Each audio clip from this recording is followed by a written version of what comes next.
प्रधानमंत्री जी, प्रेजेंस जो है पूरे शिविर का अल्टीमेट कोर सब्जेक्ट है, ऐसा लग रहा है। प्रधानमंत्री जी, मेरा प्रश्न है, आपने क्लिकिंग ली थी साक्षी भाव और दृष्टा में ईगो होने की संभावना ज्यादा है, क्योंकि उसमें किसी वस्तु के ऊपर ऑनरशिप आती है, वो चाहे नॉलेज हो चाहे एक्सपीरियंस हो, और साक्षित्व में होना ही होता है।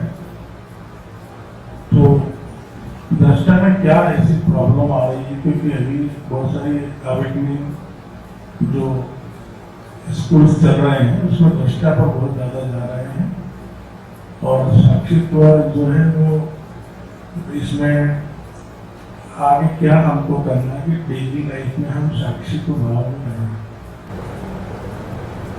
देखिए, पहली चीज जो पूछी गई कि शिविर, इसकी जो मुख्य विषय वस्तु है या सेंट्रल थीम है वो है प्रेजेंस। प्रेजेंस में होना, प्रेजेंस को अनुभव करना, प्रेजेंस के साथ जीना निश्चित ही। और ये इस शिविर की ही नहीं, ये अनंत की, ये जो एक्सपेरिमेंट इस बॉडी माइंड के माध्यम से हो रहा है उसकी ही ये पूरी थीम है प्रेजेंस। क्योंकि ये वक्त, ये समय अब प्रेजेंस का है, ये ज्ञान का नहीं है, विज्ञान का नहीं है, ये किसी भी तरह की स्पिरिचुअल सर्कस का नहीं है। ज्ञान बहुत है, ज्ञान की कोई कमी नहीं है, आध्यात्मिक प्रयोग भी अंतहीन है, उनकी भी कमी नहीं है। लेकिन जिस चीज से ट्रांसफॉर्मेशन घटता है वो कई बार मिसिंग हो सकती है लोगों में, और वो चीज है प्रेजेंस। अलग अलग वक्त में अलग अलग मास्टर्स अपनी प्रेजेंस को लेकर आते रहे। अपनी इसलिए कहेंगे क्योंकि अपनी होती है और अपनी नहीं भी होती है। अनंत एक ऐसी चीज के तौर से घटा है क्योंकि इसे मैंने नहीं घटाया है। अगर मैंने घटाया होता तो इसका दायरा बड़ा अलग होता। जितने लोग दशकों से यहाँ पर आ रहे हैं, सुन रहे हैं, वो जानते हैं कि यहाँ यूं ही भी यूं ही नहीं होता, कुछ भी यूं ही नहीं होता।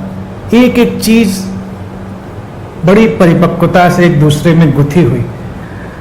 अब आपने दो प्रश्न पूछे और दोनों प्रश्न एक ही में सिंथेसाइज हैं, दोनों प्रश्न में एक दूसरे का उत्तर है, तो दोनों प्रश्न यूं ही नहीं हो सकते। पहली चीज प्रेजेंस की भी आपने पूछी, आपने साक्षी की, दृष्टा की पूछी, आपने इकाई की भी पूछी और ओमनी प्रेजेंस की पूछी। सब एक दूसरे में सिंथेसाइज है, जुड़ा हुआ है। प्रेजेंस एक ऐसी जादुई चीज होती है कि जो इकाई में भी है, यानी कि व्यक्तिगत इंडिविजुअल भी है, और वो समष्टिगत भी है, इंडिविजिबल भी है, अविभाज्य भी है, अनब्रोकन भी है। शरीर मन केवल उसके इंस्ट्रूमेंट बनते हैं, माध्यम बनते हैं, इसलिए वो शिफ्ट होती रहती है, कहीं भी किसी भी इकाई का रूप ले सकती है। गुरु का जो मैजिक होता है वो यही होता है कि उसकी इकाई यानी कि उसकी इंडिविजुअलिटी कुछ ऐसी हो गई है, इतनी ट्रांसपेरेंट, कि वो ट्रांसफर हो सकती है। What ever is transparent is transferable. Transparent है वो ट्रांसफरेबल है, हस्तांतरित हो सकता है, आगे जा सकता है। यानी कि गुरु की प्रेजेंस में जो सीकर बैठा है, खोजी बैठा, वो भी इकाई की तरह बैठा है, लेकिन अचानक एक क्षण ऐसा आता है कि उसको लगता है कि मैं भी वही हो गया, मेरे और उसके बीच में कोई फासला नहीं रहा, मैं वही, वो ट्रांसफर हो गया। जैसे एक फ्लेम इधर से उधर, उधर से इधर बहती चली जाए, ये उस अलाइव प्रेजेंस में होता है। और ये इसलिए क्योंकि शरीर मन जो हैं ये बहुत महत्वपूर्ण चीज नहीं है। महत्वपूर्ण चीज इनके भीतर की वो प्रेजेंस ही है। शरीर मन तो सबके एक जैसे हैं, एक जैसे होने के बावजूद उनमें एक बैलेंस लाना है, एक हार्मनी लानी है, बस उतना। जितने हम लोग प्रयास करते हैं ध्यान साधना के, जितनी बहुत सारी हम लोग कोशिशें करते हैं, वो उस प्रेजेंस को एक ऐसी अवस्था में लाने के लिए जहाँ पर शरीर मन माध्यम बन जाए, तो वो माध्यम बनता है।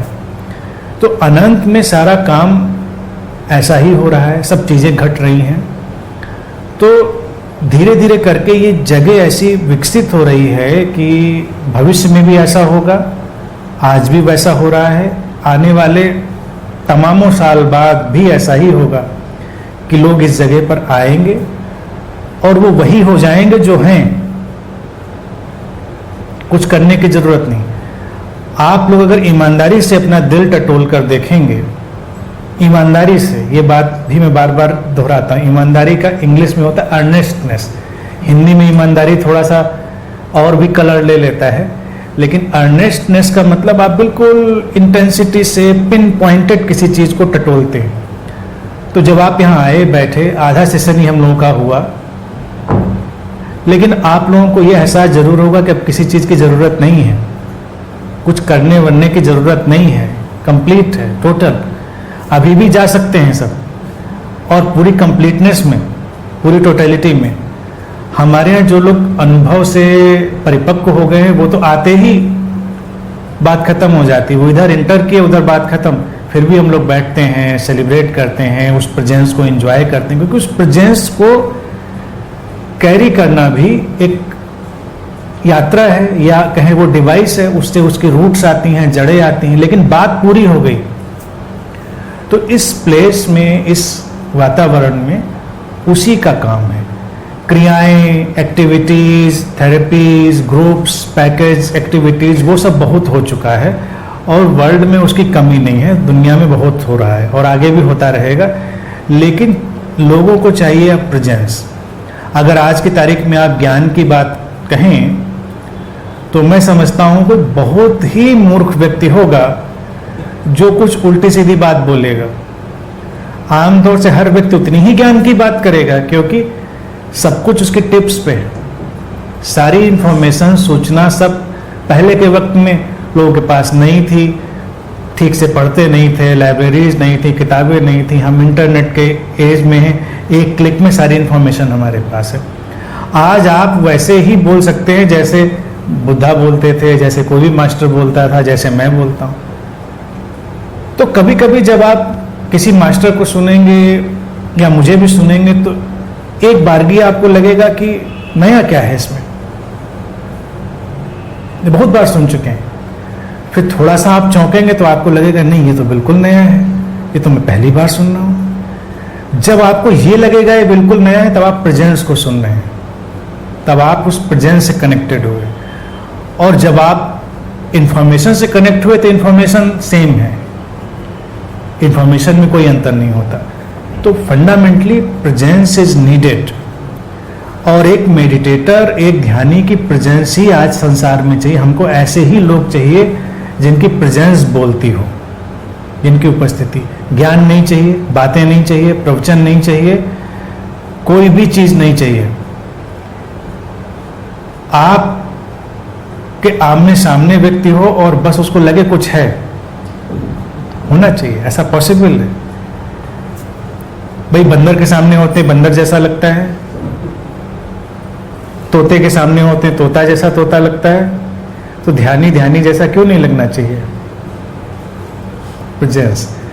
फिर रहा सवाल दूसरे प्रश्न का, वो भी इसी से जुड़ा है, दृष्टा, विटनेस, ये सब चीजें। इनकी बात इसलिए ज़्यादा है क्योंकि अभी क्या है, अभी के वक्त में वही समस्या कि लोगों के पास ज्ञान की भरमार है और उनको स्वयं ही बहुत सारी चीज़ों का पता नहीं कि क्या और क्या है। और मेरे साथ एक खुशकिस्मती, विडंबना, वरदान, अभिशाप कुछ ऐसा रहा है कि मैं गुरुओं से ही डील करता रहा हूँ। शिष्यों और सीकर से तो बीच बीच में थोड़ा थोड़ा डील करने का मौका मिलता है मुझको, मैं ज़्यादातर गुरुओं से ही डील करता रहा हूँ। तो वो सारी बात समझाने के बाद जब मुझसे अकेले में मिलते हैं तो पूछते हैं कि ये बात ज़रा क्लियर नहीं हुई, इसको ज़रा थोड़ा सा ठीक से बताएंगे, इसमें क्या है? दृष्टा दृष्टा भाव में जाइए, बड़ी डिमांड है इसकी, दृष्टा भाव में जाइए। लेकिन उनको पता ही नहीं कि दृष्टा क्या है और दृष्टा भाव क्या है, क्या ऑब्जर्वर है और क्या ऑब्जर्व्ड है। जैसे साक्षी भाव की मैंने बात कही, साक्षी भाव की ऐसी की तैसी करते हुए बहुत लोग दिख जाएंगे। मैंने उस एग्जाम्पल को देखा सामने, आंखों के सामने, मस्ती का, आनंद का, सेलिब्रेशन का, अवेयरनेस का, प्रेजेंट लिविंग का, हर चीज का सत्यानाश। जितने आलसी लोग होंगे, मैं प्रेजेंट में रहता हूं, मुझे कोई मतलब ही नहीं, ना पास्ट से ना फ्यूचर से, क्योंकि आप आलसी हैं, आपके पास कोई, अब कहने का मतलब है, मैं निंदा नहीं कर रहा कि आलसी होना कोई बुरी बात है, दैट्स गुड, फाइन, अगर वो नेचुरली है तो बिल्कुल अच्छा है, लेकिन उसकी टेक ना ली जाए। उसको टेक अगर लेंगे तो कंफ्यूज हो जाएंगे। तो बात की चीज को पकड़ने की कोशिश करेंगे। दृष्टा मूल्यवान है, लेकिन बस थोड़ी देर के लिए, थोड़ी देर के लिए। जब आपने, देखिए, पहली स्थिति थी कि व्यक्ति दृश्य में खोया था, तो उसके लिए बेहतर हुआ कि वो थोड़ा दृश्य से अलग होकर दृष्टा में जाए, यानी कि तस्वीर पर सिर रख के वो खड़ा हुआ था तो उसको कुछ दिख नहीं रहा था, उसने तस्वीर से थोड़ी आंखें दूर करी तो उसको दिखने लगा ये संसार क्या है, ये संसार का इल्यूजन क्या है। तो दूसरी स्टेज में जब दृष्टा आएगा तब उसको सब चीजें दिखने लगी, ये रोज की जिंदगी क्या है, ये पुनरावृत्ति वाला जीवन क्या है, रिपीटेटिव लाइफ क्या है, और हमारे अंदर कुछ ऐसा भी है जो इससे अलग भी है। एक ये चीज, अब दृष्टा आया, लेकिन इसको अब यहीं पर जरूरत पड़ती है गुरु की। गुरु क्यों आवश्यक बन जाता है? जब दृष्टा घटे तब। दृष्टा के पहले गुरु की कोई जरूरत नहीं। दृष्टा अगर नहीं घटा तो बिना गुरु के आप दौड़ते रहिए, कोई नुकसान नहीं। और दृष्टा के आगे चले गए आप, साक्षी घट गया, तब भी गुरु की कोई जरूरत नहीं, बात खत्म हो गई।